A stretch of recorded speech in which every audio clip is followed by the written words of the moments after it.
Hi, and welcome. You're listening to the X22 Report. My name is Dave, and this is episode 1283B, and today's date is May 18th, 2017, and the title of the episode is The Coup d'etat has begun, which will divide America.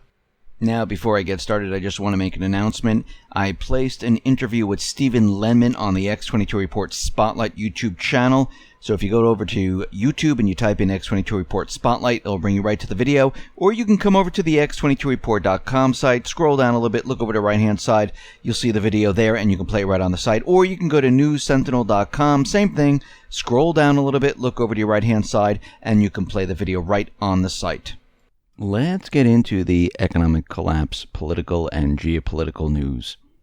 Now, as we can see, the deep state, they are not giving up with Trump. They're continually pushing their agenda, and you can see right now they want him out of office, and they don't care how they do it. Eventually, what they're going to do, if all this does not work, they will eliminate him one way or another, and maybe even by an assassination. Now, we can see that Deputy Attorney General Rod Rosenstein installed George W. Bush appointed ex-FBI Director Robert Mueller as a special counsel to oversee the FBI investigation of Russian interference in the 2016 presidential election. Now, we know there was no interference whatsoever. Now, what's very interesting about all this is that Rosenstein's decision came after Washington exploded into speculation over the New York Times Comey's memo. Now, what's interesting about this is that no one has seen the memo. Why did Rosenstein go ahead and put a special investigator, special counsel, to oversee this if they haven't even seen the memo yet? This was just a newspaper article where someone read the memo to the newspaper. No one has even seen it. We know that Chavez and the Senate, they want all materials related to this. Maybe they should have waited until they got all the materials, because I'm pretty darn sure that the president and his staff also has a memo, maybe even recordings. But they didn't wait for that. They went ahead and they did it anyhow. Now, Trump is out there. He's a little angry, and he tweeted out that with all the illegal acts that took place in the Clinton campaign, with all those emails and everything else, and now all the other evidence that was pouring out, and the Obama administration with spying and stuff, there was never special counsel appointed. Actually, there was no investigation whatsoever. Everyone just said, nah, there's nothing there. The Russian collusion, the Russian hacking into the election, well, guess what? They never found anything. There is no evidence of it whatsoever, but they keep using it over and over and over. And this is what the deep state does. They keep doing it to convince you that there is something there when there really isn't. Now, Trump also said, as I've stated many times before, a thorough investigation will confirm that what we already know. There was no collusion between my campaign and any foreign entity. I look forward to this matter concluding quickly. In the meantime, I will never stop fighting for the people and the issue that matter the most to the future of our country. Now, basically, if this council finds nothing, the deep state is done. I mean, what else are they going to do? Yes, they can bring up other things, but this is going to be a big problem. So what they're going to do, they're going to make sure, or they're going to create something where they do find something. Because they play dirty. It's not going to be like, oh, let's put this special counsel in and let him just go off and find absolutely nothing, because they know there's nothing. They want him, just like the dossier and all the other, they're going to make things up so they find it. So there's a trail. And they're going to spread this out into the corporate media each time the council finds something, because there's going to be leaks and the stock market's going to come down. They're going to blame it on Trump, and they're going to continually do this. Now, what's very interesting is that Comey admitted under oath around May 3rd that there was no obstruction to the investigation. It never happened. Actually, he is on video actually saying this. And the question was asked, Did anyone obstruct your investigation? Comey said, not in my experience, because it would be a big deal to tell the FBI to stop doing something like that without an appropriate purpose. And he said, there's nothing. But this doesn't matter. It doesn't matter to the deep state. Doesn't matter what he says. Doesn't matter what evidence they find. It doesn't matter about any of this, because the deep state, they have a mission. They have a goal. And that is to remove Trump. We see Jason Chaffetz. Well, there are signs and there's individuals coming forward saying that, yes, he is expecting to announce that he is going to resign before the end of his congressional term. Now, the question is why? And are we going to see more individuals resign? Because we need to remember that Trump has all the information on these people. He has access to the CIA. He has access to the NSA. He has access to the FBI. He has access everywhere. And believe me, his staff, they have the information. This is why he's bringing up Obama. This is why he's bringing up Clinton. This is why the deep state is so worried. They're nervous and afraid that he is going to produce all of this. And if he does do this, well, we might even see a civil war here in the United States. What we're seeing right now is a coup d'etat in front of the American public. Do we have rioting on the streets? No. But what we're seeing right now is them doing this. Now, eventually, as this moves forward, we might see protests. We might see rioting. They might gin this up to the next level, like they've done like in Ukraine, the Arab Spring, and many other places when they want to have regime change, because this is what they're doing here right now. They are pushing regime change. Now, we have to remember something very important. White House sources, they estimate that more than 60% of employees at the National Security Council are not Trump administration appointees. They are career officials who are appointed by the Obama administration. 60%. I mean, in some places, there are whole departments that are made up of Obama administration employees that he brought in. So you could see why there's so many leaks, why everything is against him right now. He might have one appointee in the whole entire department. Now, under civil service rules, it is difficult to fire them, and basically they can be reassigned, and he might start reassigning individuals, but he has to make the case of why he needs to fire them. Did they do something wrong in their job? And that is going to be very, very difficult. So the deep state plan right now is to have a regime change, and I think they want to put Pence into the position of president. Because think about it, where did Pence really come from? All of a sudden, Trump was picking Pence. Actually, Pence was forced upon him, and he had to take him on. And now we see that the deep state, they're pushing their agenda, and they're trying to push Trump out. They've never stopped. Even before the election, they were trying to stop him. After he won the election, they tried to stop him. Even when he was being inaugurated, they tried to stop him. And isn't it amazing the way the deep state has taken an accusation that has no proof or validity, absolutely no proof, and turned it into a national fear agenda that is endorsed by the mainstream media and accepted by the status quo as real? I mean, George Orwell could not have scripted this more perfectly. And we can see right now that they're not even investigating the murder of Seth Rich. They're not even looking into that. They're not looking into the Obama spying. They're not looking into the Clinton emails. They're not looking into anything except Russian collusion, where there's no evidence whatsoever. Now, as we know, the United States government under Obama, the United States government was sailing ships into the South China Sea, saying that China was creating these islands and they're not allowed to do this. And the United States was trying to get all the different countries around China to basically say, hey, we don't agree with this. We agree with the United States. We should have the freedom of navigation, even though the United States never ratified it or signed it. And they were trying to get all the nations together and encircle China.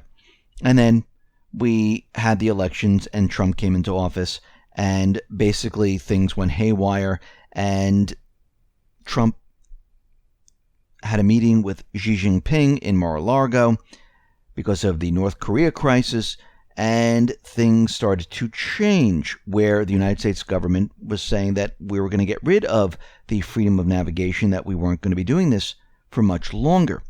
And we know that the Philippines, Duterte, he's been working with China. He's been getting other nations in the ASEAN, the ASEAN Association, and they drafted a framework for a code of conduct in the South China Sea. This code of conduct is to ease regional tensions over the territorial disputes in the area. Senior officials have completed the negotiations of the draft COC framework ahead of the mid-2017 deadline, which means these countries are going to work together and they're going to be able to sail their ships in this area, which means the deep state is going to have a problem pushing their agenda in that area. So we can see what was happening now with Trump meeting Xi Jinping in Mar-a-Lago, talking to North Korea, talking to Duterte. This is all part of the plan. Now we see Nikki Haley is out there, and she wants to get the UN Security Council involved in what is going on in Venezuela, because she says we don't want Venezuela to turn into Syria, North Korea, South Sudan, Iraq, Libya, Ukraine. I mean, think about what she's saying here. You mean all the places the United States went in and had regime change, and all the places the United States wants to go into and have regime change? And when I say the United States, I'm talking about the deep state. So she's trying to bring this up in the UN, and she wants to have a discussion about it. Now, Venezuelan Ambassador Rafael Ramirez says, we reject this because, first of all, this is an internal problem. This is not an international problem. We can take care of our own. We do not need the United States involved in our business to mediate what is going on in our country. And he's absolutely right. Even though the deep state is there putting pressure on their economy, which they pretty much shut down everything so the economy doesn't work. Because what they're trying to really do is have regime change, just like they're trying to do here in the United States.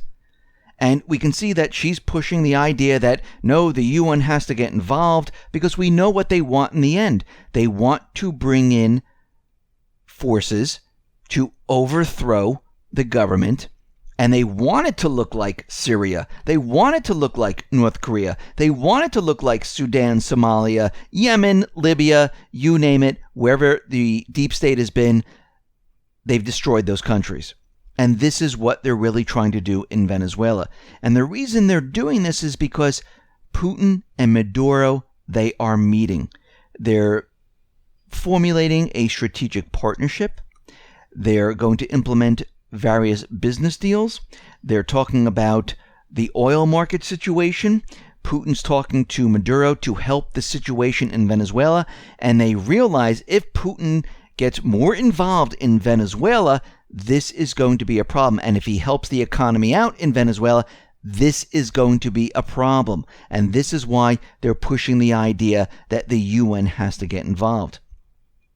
Trump and the South Korea's newly dispatched presidential envoy, well, they had a meeting, and they were talking about basically working together to speak to Kim Jong Un and talk about peace, diplomacy, and of course this is under the right conditions. We don't know exactly what the right conditions mean, but at least they're talking about having a discussion instead of saying, oh, if Kim Jong Un passes this red line, we're going to war. That's what the deep state does. And Trump is not saying that. He wants to work with South Korea to have a diplomatic discussion about the entire situation. And what's very interesting about all of this, Trump is coming out there and saying this, and the South Korean envoy is saying this, just as the Warrior Strike 7 exercise is coming to an end. And this is where there were South Korean warships, the U.S. ships, and U.S. Army. They were all down there with this entire exercise on how to invade North Korea and how to remove Kim Jong Un. But this exercise is now coming to an end right now, and we hope that many of the ships return to their home base or go on a different type of mission. Now, as we know, out in Afghanistan, well, we know that the deep state, they are continually pushing their agenda there, and Trump's advisors, in the beginning they said they wanted 3,000 to 5,000 soldiers in Afghanistan. Well, they upped it to more than 50,000 soldiers to be put into Afghanistan to take control of everything there, which they will not be able to do. They've tried this before. And what is happening is they're losing the war in Afghanistan, and they understand they're losing. And this is why they want to bring in a lot more troops into this area to keep control of the situation. What we're seeing is that they want to push a big escalation, much bigger one than has been suggested in previous reports. And it looks like they want to keep troops in Afghanistan. This war will never end, and Trump needs to make a decision. Again, if he does do this, this is not a good sign, because the war will never end. He needs to remove the troops from all these different areas. Now, out in Syria, we see that something big just happened. The deep state, they're pushing their goal to start a war, and they're going to continually do this. Now, what happened was coalition jets, well, they struck an Assad convoy in southern Syria. Remember, a couple reports back, we were talking about how the United States was bringing troops up to the border, and we had Syrian forces, they were bringing troops down. Well, in a little town called Tanf, there were U.S. and British Special Operation Forces. They've been training Syrian rebel fighters near the border with Iraq and Jordan, and a U.S.-led coalition spokesman confirmed that the coalition hit the Syrian government militia.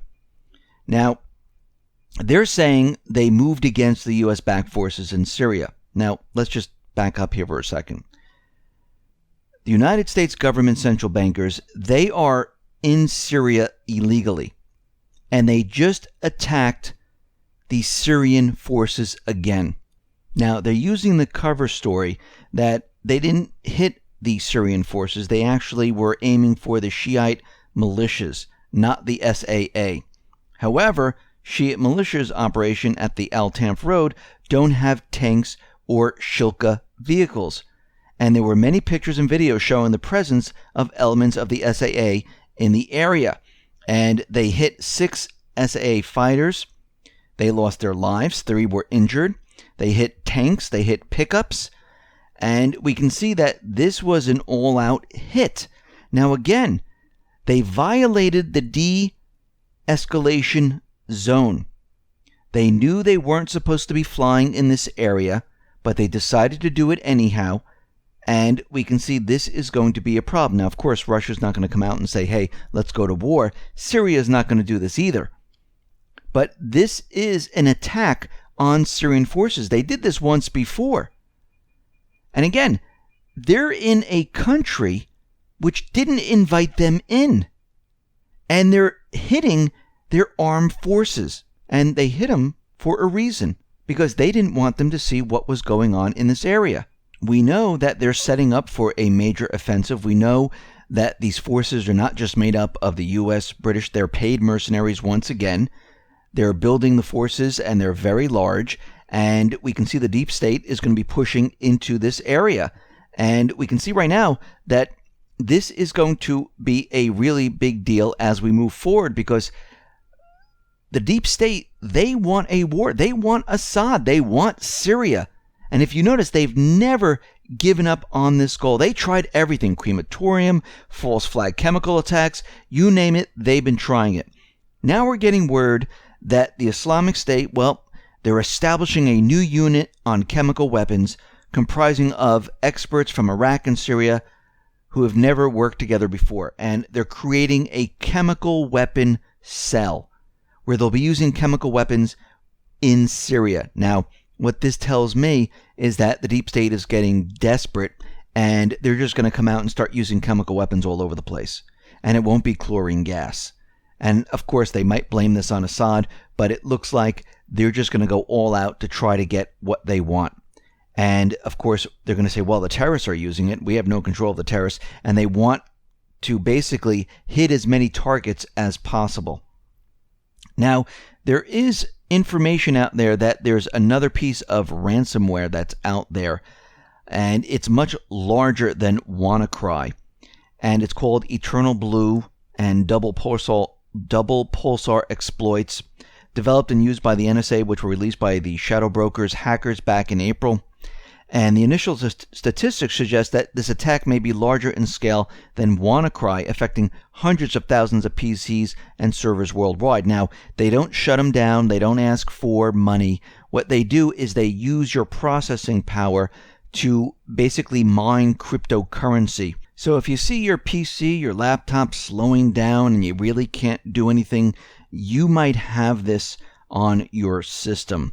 And we know that the deep state, the central bankers, we know that eventually what they're going to do when they can't get their way, when their plans don't pan out, and they have no alternative, they are going to hit the world with a cyber attack. Not just the US. We can see already from the WannaCry, all they had to do is flip a switch and boom, it was out there. And this was kind of benign. Think about the more advanced ransomwares or the more advanced malware or viruses that they have, systems that they can use where they can just bring down system in a snap of a finger. Because remember, because of WikiLeaks, we know that they have access to every single system. So to bring something down is quite easy. And this is why when I was speaking to Bix Weir in an interview, when he said, yes, all digital currency is going to completely disappear, they can do this in a snap of a finger and wipe everything out. And this would be the perfect explanation of why the economy failed. There, you can't track anything that they've done. Everything that they've done in the past many, many years is completely gone. And they can say, listen, this wasn't our fault. This was because of this country, this group, and we'll restart the system for you, no problem. All the debt's gone, and we'll just help everyone. And of course, we'll have to go through a period where things are chaotic and things like that, and they'll have to restart the entire system. And this is what the fight is about. Who is going to control the next economy? Who's going to control the creation of currency? Is it going to be we the people, or is it going to be the central bank once again? Listen, everyone, thanks a lot for listening. Be well, be safe, and especially be prepared. Thanks a lot.